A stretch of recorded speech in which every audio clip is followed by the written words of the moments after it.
Is podcasting saturated at the end of 2025 going into 2026? Will you not be able to make it in this field? Will there not be enough listeners? Can you no longer make a living as a podcaster? This is a question that you might be asking yourself if you are either early in your journey or you're just starting out podcasting. You know, there's so many shows out there. There are, at this point, millions and millions of episodes and interviews and lots of content in the space, right? I started my first show back in 2020, and even then it was I would say a little bit late to the party, but still relatively early. There weren't a lot of people doing podcasts. These days it seems like everyone, every celebrity, every influencer, every politician, everyone has a podcast. So how are you going to make noise? How are you going to make space for yourself in this crowded market? Well, first off, I want to say that the answer is no. It's not oversaturated. And I'm going to give you some data and some sauce on why that's the case in a minute.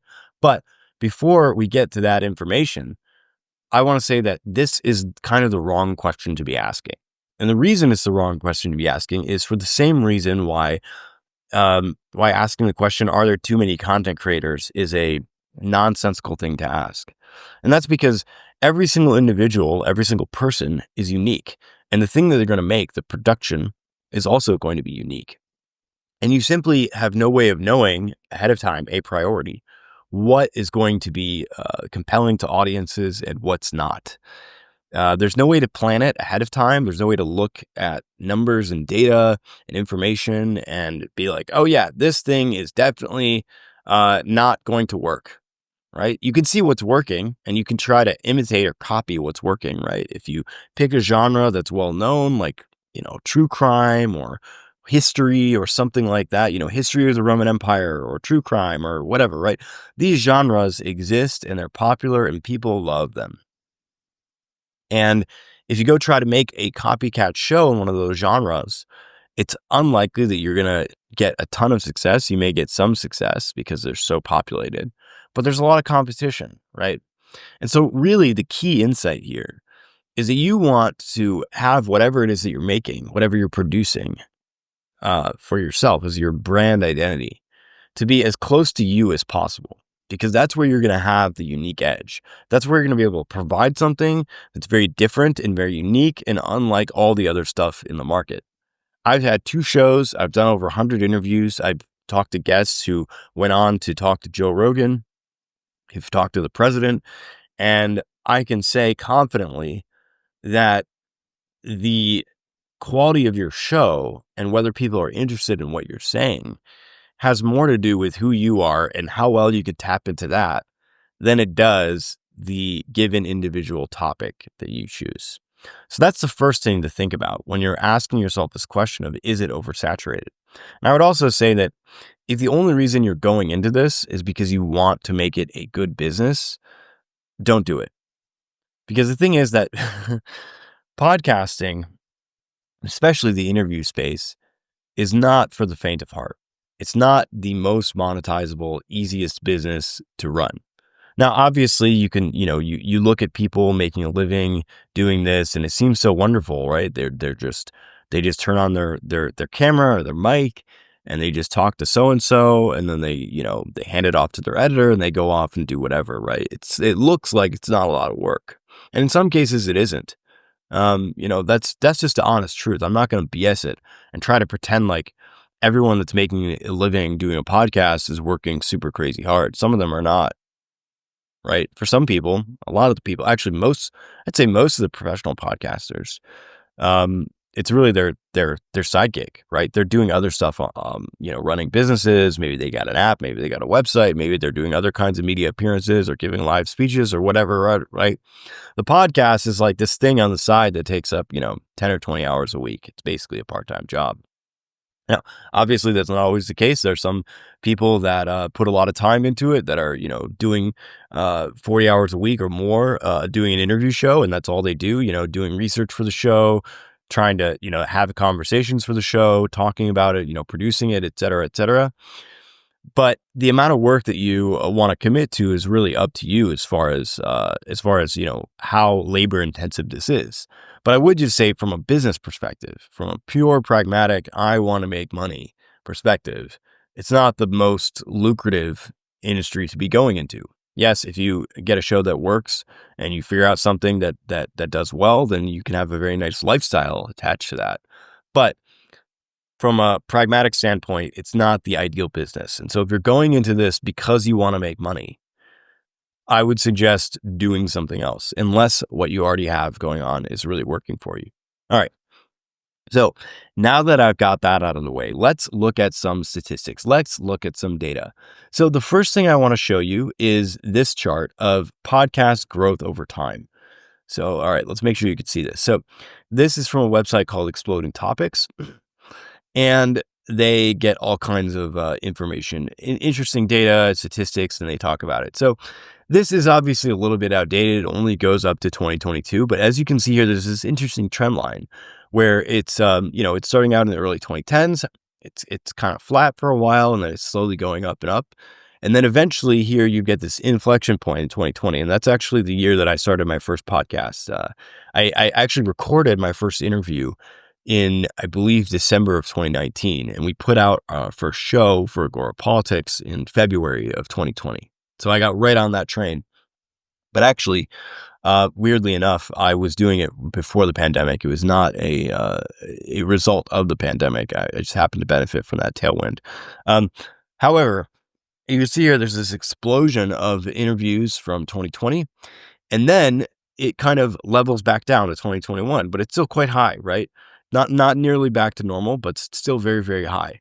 And then you see this giant dip here, 2022, right? These are new podcasts started, right? And that's maybe a little bit surprising to you because didn't I say in the beginning that it seems like everyone's starting a podcast these days? And I think both things can be true. What I would suggest that this points to is a few things. One, I think there were a lot of people that started podcasts during the pandemic who didn't understand what they were getting into and thought that it was going to be an easy way to make money or an easy way to get famous or whatever. Or they just thought they'd try it out and decided it wasn't for them. Either way, I think that what you're seeing in these numbers is actually a lot of people who tried to go into it because there was a good opportunity and everyone was sitting at home with nothing better to be doing. And then decided not to. So I think that's like the first part.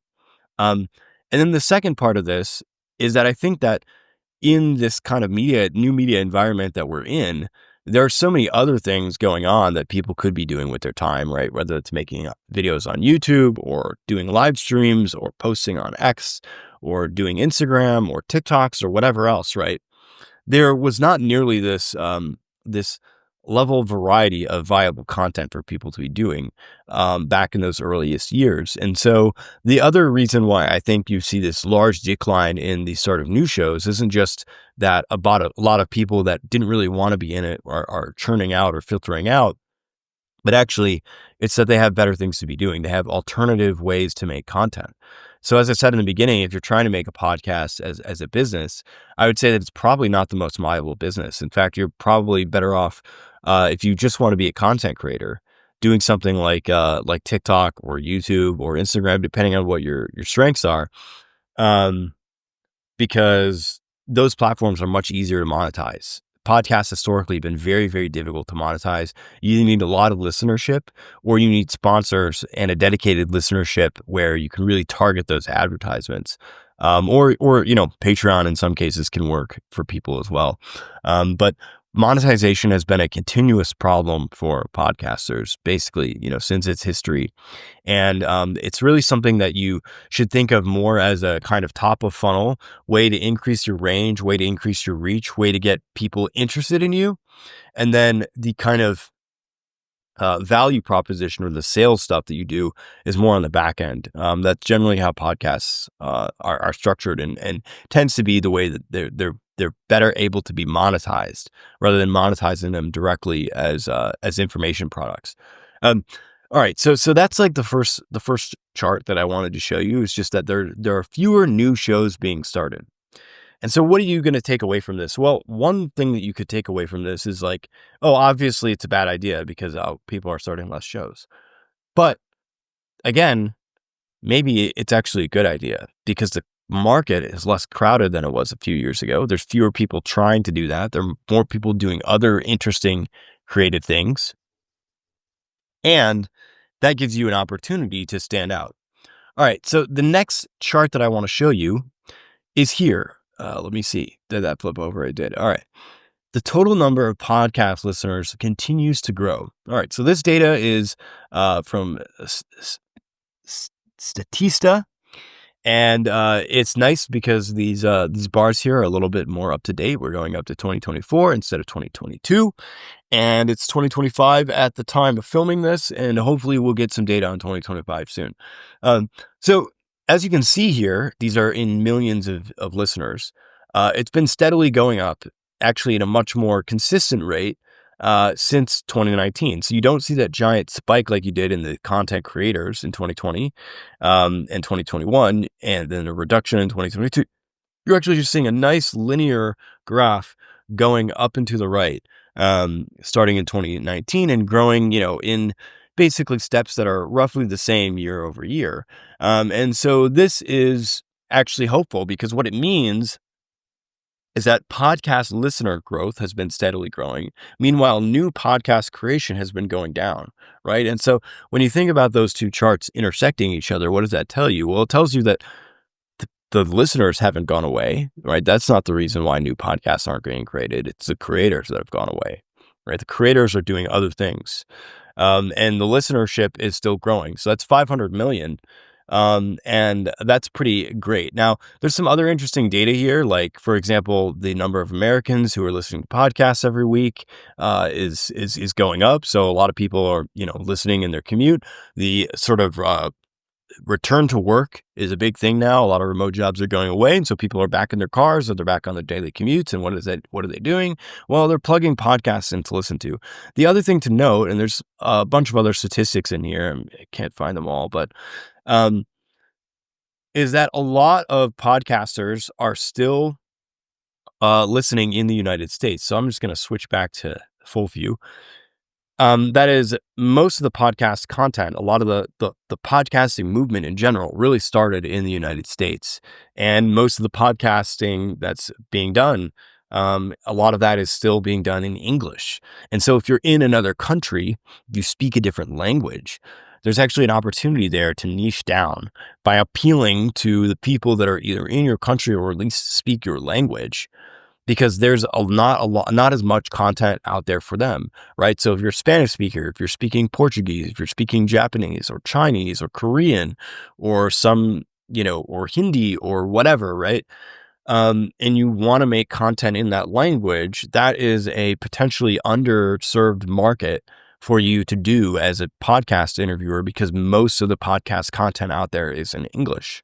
Now, the reason most of the podcast content out there is English is partly because this kind of started out with English language podcasts, but also because that's kind of the broadest possible market. But you can certainly make a living doing podcasts in your own language. When I was in Bali, I met a girl who was a German girl, and she was making podcasts, and I asked her about the content, and she said, well, I could talk to you a little bit about it. It's about spirituality and philosophy, but you won't be able to listen to my show because it's all in German. So she was making German language content on Spotify.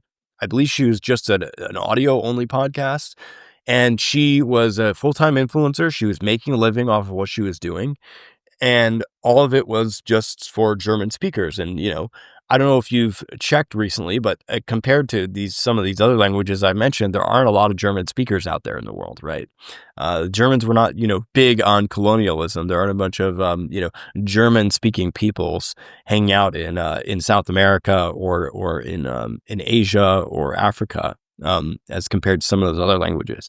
So that is all just to say that if you want to make content in your language and you do speak a non-English language, that's potentially an opportunity for you to actually make content that goes directly to those people. And as anyone who speaks a foreign language knows, things are never really the same in your second language as they are in your native language. And so especially if there's aspects of tonality and emotionality and, you're doing a lot of storytelling, it's going to hit different if you're speaking someone's if you're speaking someone's native language than if you're just speaking to them in English and English isn't their first language.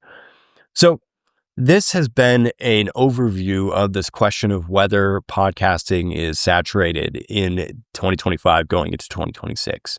It's obviously up for you to decide. You want to take a look at your niche, what kind of content you're trying to make, whether or not it makes sense for you to do an interview show. And again, those other platforms are out there for you to use as well. So maybe you decide that it makes more sense to be doing YouTube or TikTok or whatever it may be. But asking this question of whether or not it's saturated is both the wrong question to ask, but also the answer is that it's not, right? It's not, because anything that you want to do, if you make it interesting enough, if you make it differentiated enough, there's an opportunity for you to grow with the internet. There are people out there who it may be compelling to, and that you may be able to use to launch your show. So this is Alex Mershak with conviviality.ai. Thank you for watching.